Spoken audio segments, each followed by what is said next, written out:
Welcome to Notepad. I'm your host, Ibrahim Sani. This is day 2 of the conditional MCO currently being carried out by the federal government. However, opposition from 8 states, both within and without of Perikatan Nasional, is taking measures of their own. Some of them have flatly said they are not going to execute the conditional MCO. Some of them are saying that they can execute conditional MCO, but with certain variations. Whatever it is, it's not a consensus. It's not a 100% thing by the state versus federal situation. But that is politics. We still want to talk about the implementation of the execution of the MCO. And of course, the reason why a conditional MCO was being asked to be done. And of course, the main reason is the economic factor of it. The Prime Minister has said that the country is losing out to the tune of about 2.4 billion ringgit a day for every day that the MCO is done, and therefore we can't continue bleeding. And of course, the DG of Health did say, or has said before, that the MCO was not meant to eradicate COVID-19. It is meant to flatten the curve, of which we have done so thus far. So let's talk about the economic aspect of having a conditional MCO being in place in respect of the fourth phase of the MCOs. Joining me is Smita Kuriakose of the World Bank. She's a senior economist there. Smita, thanks again for having the time to speak with us. I would like to ask you very pointedly, do you think a conditional MCO is right or correct to be done right now? Thank you, Ibrahim. So good evening to you. First of all, I'd like to wish you, your family, and all your Muslim viewers a very blessed Ramadan. So to go back to your question, it is very important to stress the fact that when authorities who are actually consulting with health officials decide on opening up the economy, there are certain basic facts that need to be kept in mind. And the policy objective here is basically to ensure that firms are able to go back to their pre-crisis levels of production and employment as safely as possible. So the unprecedented scale of the pandemic means that this needs to be done in a very phased and gradual manner. And thus, the standard operating procedures that the government is putting in place become paramount. So what becomes really essential is for the government to closely coordinate with the private sector to ensure that these SOPs are actually adhered to, and this is very clearly communicated to the private sector. Now, as you mentioned very clearly in your opening remarks, there is a very high cost that we are coming into this conditional MCO with as close to an economic loss of nearly 63 billion ringgit, as the Prime Minister alluded to. So that is why having this being done gradually and in a very thoughtful manner becomes paramount, because we don't want to have a situation where there are setbacks to firms and, in fact, the economy as a whole. The problem that I have right now is the conflicting instructions from both the state and federal level. And while we can talk about the rest of the country, the more pressing matter is, of course, Kuala Lumpur or Wilayah Persekutuan and that of Selangor. And there was even talks of the federal government saying that we can actually sue companies in Selangor if the state government is not ready to roll out the conditional MCO. How do we reconcile these different instructions coming in from the authorities if we, for instance, are going to be made liable by both the federal laws as well as the state laws? That's a very good point. Actually, the SMEs especially, this is very relevant for the SMEs that actually are already struggling, right? There we have a lot of firms that have actually gone bankrupt already. Both large and small firms are coming into this conditional MCO not unscathed. Many of them will actually still risk insolvency. So it is very important that SMEs are given the adequate information and also some assistance that they are able to actually employ the various safety and cleanliness procedures that are required. They are able to train their workers to be able to use and handle protective gear. And this can be done in many ways. For example, first of all, information is key. So there needs to be constantly credible information coming to the private sector through various means, TV, radio, online platforms, the internet, so that the firms have that knowledge that they require to be able to equip themselves for this new phase. But more importantly, there may be financial repercussions for these firms. Maybe there could be ways in which they could be helping firms co-finance some of the cleaning costs when there is a COVID-19 positive case, or there could be more means of allowing them to actually access business continuity insurance. So these are the ways the private sector needs to be brought into the information loop. And most importantly, as I alluded to, it is very important for the private sector and the government to closely coordinate, because you need the feedback from the private sector to actually inform policy making going forward. Yeah, I wanna bring or highlight that statement that you just made. In fact, this op-ed that you read and that you wrote, a detailed plan for the post-MCO phase would require close coordination between both private sector and the government. It is also important to ensure that the burden of COVID-19 prevention is not placed solely on SMEs who are already struggling to stay in business. However, the situation is like that, isn't it? I mean, like, it seems like the burden is placed wholly on SMEs. What do you make of this, shifting of responsibility from one party to another? So I think that the important thing to note is that the government has actually addressed the fact that SMEs are very vulnerable, and so the economic stimulus package, to a large extent, actually tried to address that by looking at how do you make sure that as few SMEs go under and as many jobs are actually protected. So one needs to acknowledge that all over globally and in Malaysia, SMEs have been the center of the economic stimulus package. Now, it goes both ways. I think not only the government, but it is incumbent on the private sector to make sure that these SOPs are adhered to, because none of these firms can actually go back,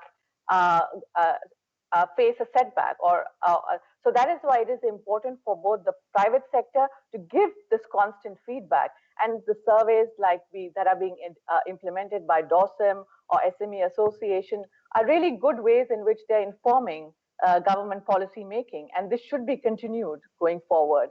And in light of what you just said, I think another important aspect that the government should keep in mind is going forward, keeping the information channels open on how these financial assistance measures are going to be continued in the conditional MCO as well as the post-MCO phase. Some of these measures that they introduced may have to be continued later on.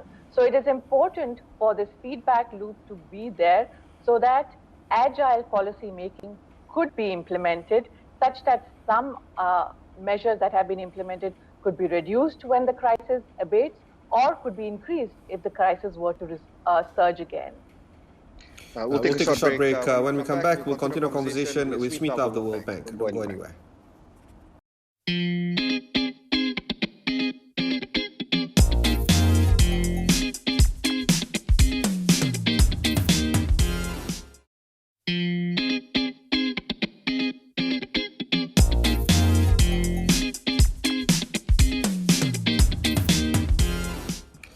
Thanks for staying on with us. You are with me, Ibrahim Sani. You are watching Notepad. I have with me Smita Kuriakose of the World Bank. She's a senior economist there. Smita, we've been talking about the supply side thus far. Let's talk about the demand side. Let's talk about the consumers out there. Let's talk about people, businesses that need other businesses to survive.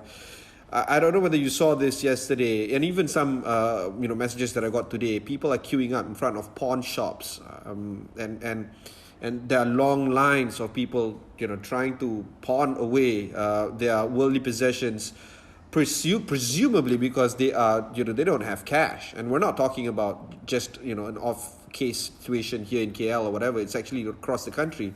At first, we thought it was some sort of fake news or some pictures that was taken some time back. But upon deployment of our reporters, that's actually happening. The situation is dire for the consumers out there, and across the strata, B40, M40, T20. I know the World Bank hates it when I use this kind of classification, but the situation is dire for consumers. Businesses need consumers need businesses. It's going to be very tough to move forward. The only thing that I can think of is we're not alone in this. The whole world is going through some sluggish movement going forward. How do you make of this consumer sentiment very soft consumer sentiment moving forward in this year?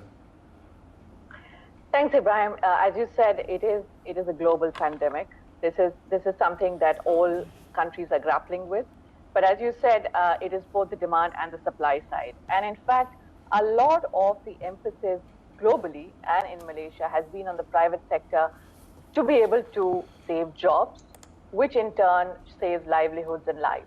So that is why saving the private sector, or making sure it survives and becomes stronger going forward, becomes paramount, because a lot of this is riding, the economy is riding on a very strong private sector, or for it to come back.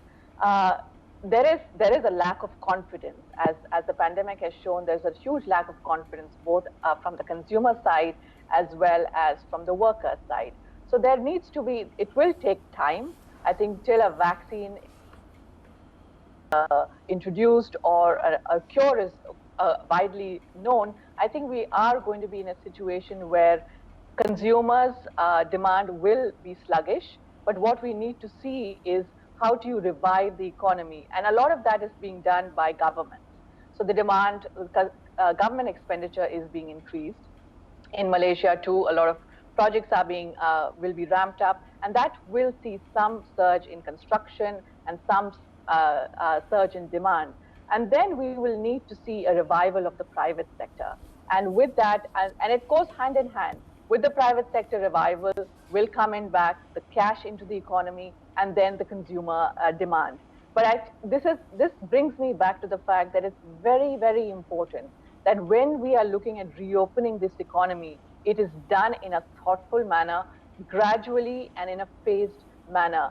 And many policymakers have referred to it as the traffic light approach. So, some areas would start before other areas to resume. And this is where policymakers are working very closely in conjunction with healthcare professionals, who are actually in the forefront here in this economic decision here, together with policymakers. What I fear is that it's a very problematic situation, because yesterday, the first day of the conditional MCO being rolled out, there's a lot of people. I mean, there's really a lot of people in downtown KL.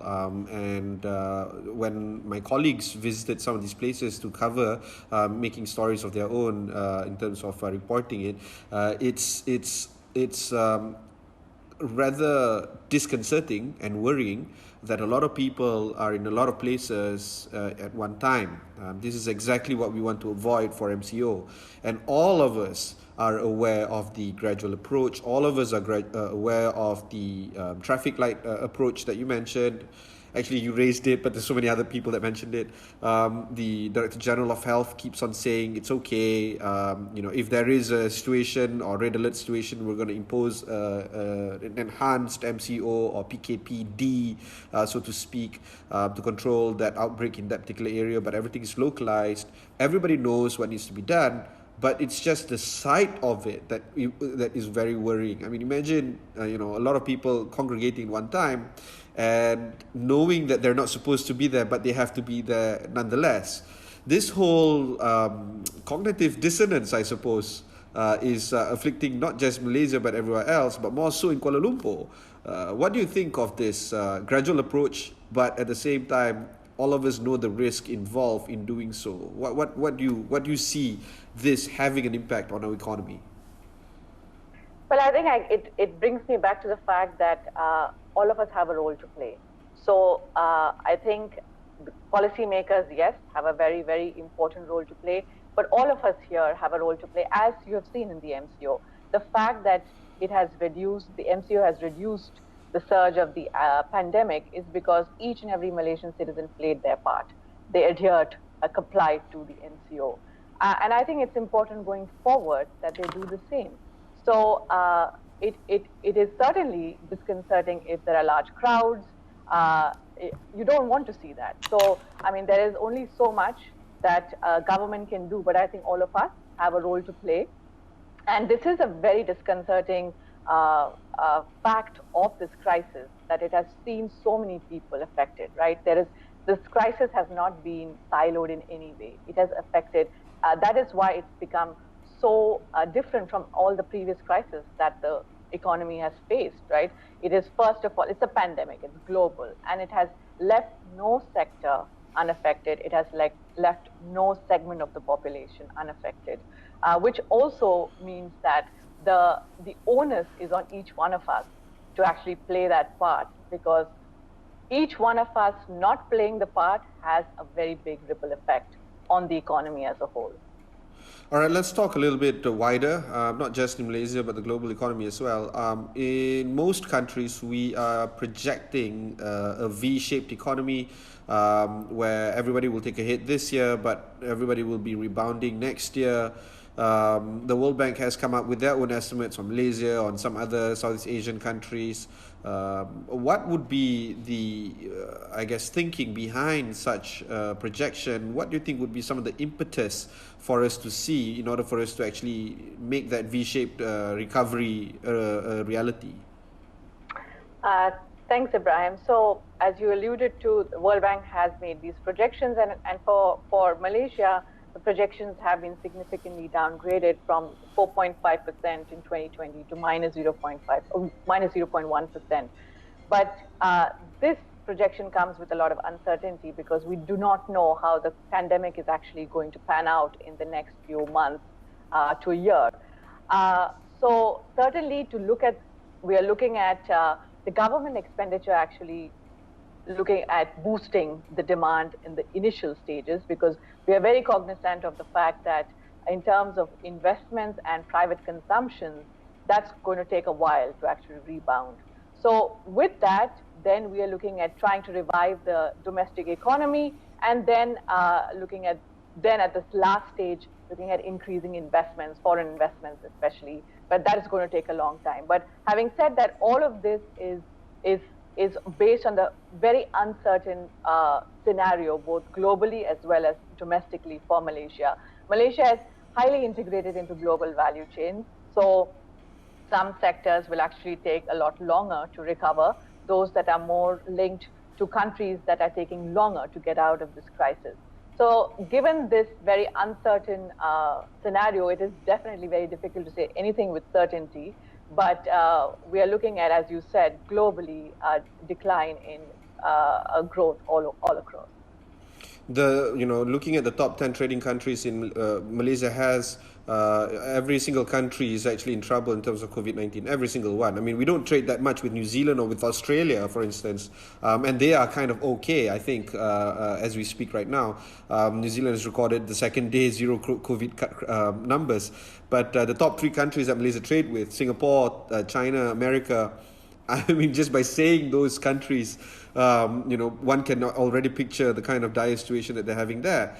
What I mean is that eventually, the export or the trade, that value that we have with these countries will go on, but not anytime soon, and therefore we have to rely on domestic consumption, as you say.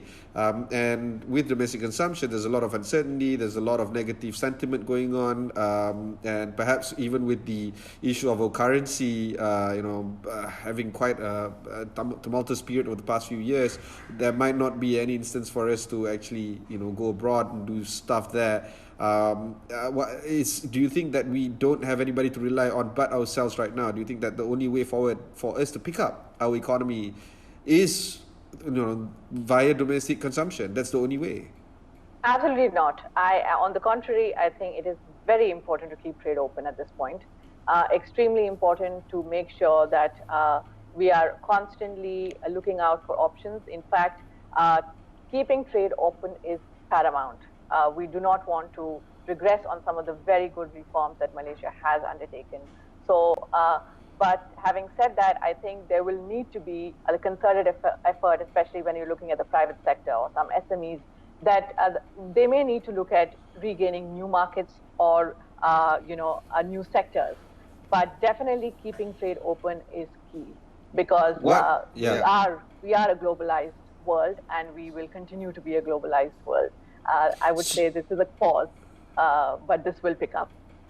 Okay, so when you talk about SMEs, for instance, trying to look for new markets, this is the same call that Martrade and MITI, the Ministry of International Trade and Industry, has been talking the longest of time. I saw one chart which is quite interesting. The GLCs and the MNCs of Malaysia constitute about 10% of the total employer force, but they export about 80 to 90%. SMEs, they hire about 80 to 90% of the Malaysian workers, but they export 10 to 20% of the total export volume. So the conversation here is to get the SMEs to export a lot more. Do you think now is the time to actually answer the call by the SMEs? Now is the time for them to actually, start exporting, like seriously, moving forward? Now is definitely a time to look at what really needs to be done and to expedite these reforms, making them more innovative, digitizing them more. This is something that cannot be postponed anymore. SMEs in Malaysia, as you said, they constitute 80% of the employment, but they are very far behind when it comes to actually being digitally active. This is the time, and this crisis makes it even more paramount that digitization of SMEs becomes key. And you will see that they will also be able to access new markets. In fact, with the Digital Free Trade Zone in Malaysia, we have seen that the few SMEs that were able to access that, they were able to suddenly increase their market. So I think it starts now. There is no more time to waste. There is no more time to postpone this anymore. What this crisis means is it makes things a little more urgent. This is no longer a medium to long-term agenda. This becomes a short-term agenda. This becomes an agenda that Martrade, MITI, everybody would need to look at. How do you increase the digitization of SMEs today in the near term? Right. Thanks, Smita. I think we have to draw this conversation to a close. It's been a pleasure speaking to you. That was Smita Kuriakose of the World Bank. She has written a very nice op-ed. I think we've put it up on our website. I'm not too sure whether we've actually done that, but eventually it'll be up there sooner or later. But thanks, Smita, for taking the time to speak with us. If you've missed any part of this interview, just head on to astraaudio.com, look for Notepad. Plenty of interviews such as this can be found there. You can also watch this interview on your mobile devices. Just download the Astro Awani app, wherever you get the application. Until then, thanks for watching and goodbye.